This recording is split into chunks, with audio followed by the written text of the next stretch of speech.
Muhammed Khan is a trustee with the Peacehaven community and joins us now from here in London. We should add the Peacehaven community is the place in Sussex, the mosque in Sussex that was hit in that arson attack. Muhammed, good to see you. First of all, I came down to the mosque in the week after it happened. I was just wondering, how is the recovery going from the arson attack, and how are the two people that were inside the mosque when the attack place, how are they?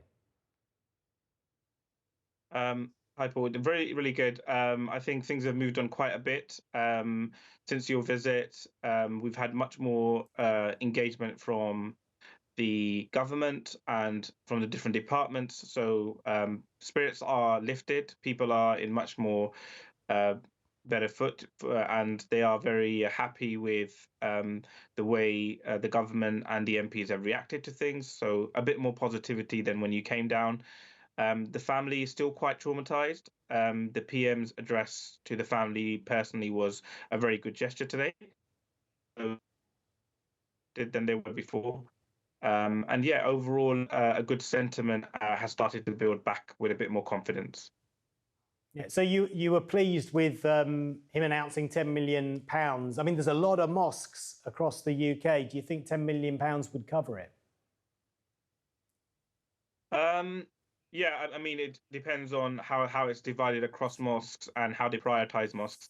Definitely, I think to put anyone on your payroll just for security in a normal mosque coming from a finance angle is quite expensive.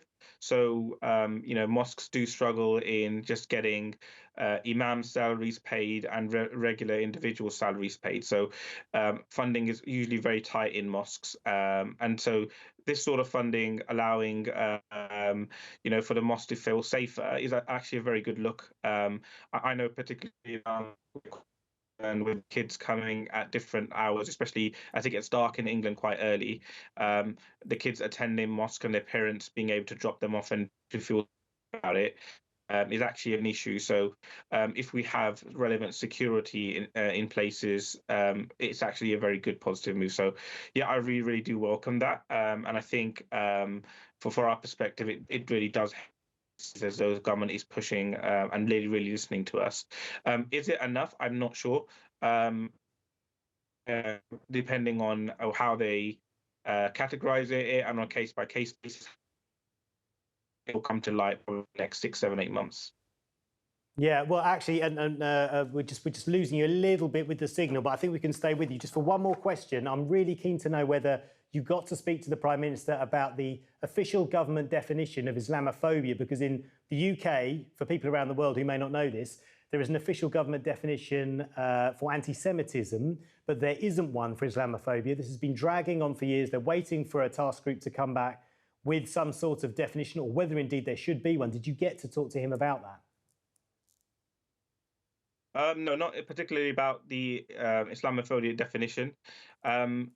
We had some deeper conversations with both the Prime Minister and the Home Secretary just on hate crime and how it is in general and how they are treating it and their significance on its focus.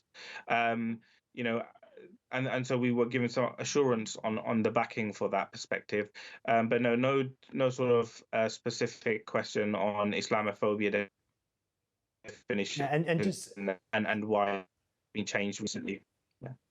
Yeah, and just quickly before we let you go, Mohammed, if we can persevere with the signal, we're what, 3-4 weeks on now from the attack. There have been a number of arrests.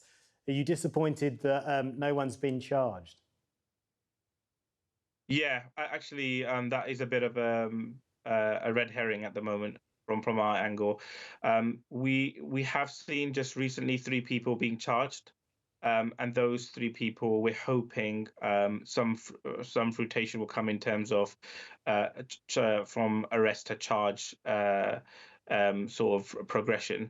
That's something that we're hoping will come soon. The police them dropping all the suspects last week was quite demoralizing. So we've been working with them, and I have heard that recently they've gained some new evidence, and they've provided and explained that to ourselves, which is really good. And it seems as though the new perpetrators, they have actually quite sound grounds on them. So I'm really hoping for some positive news this week. Listen, it's really good to see you, Mohammed. You take care, and best wishes to everyone at the mosque in Peacehaven.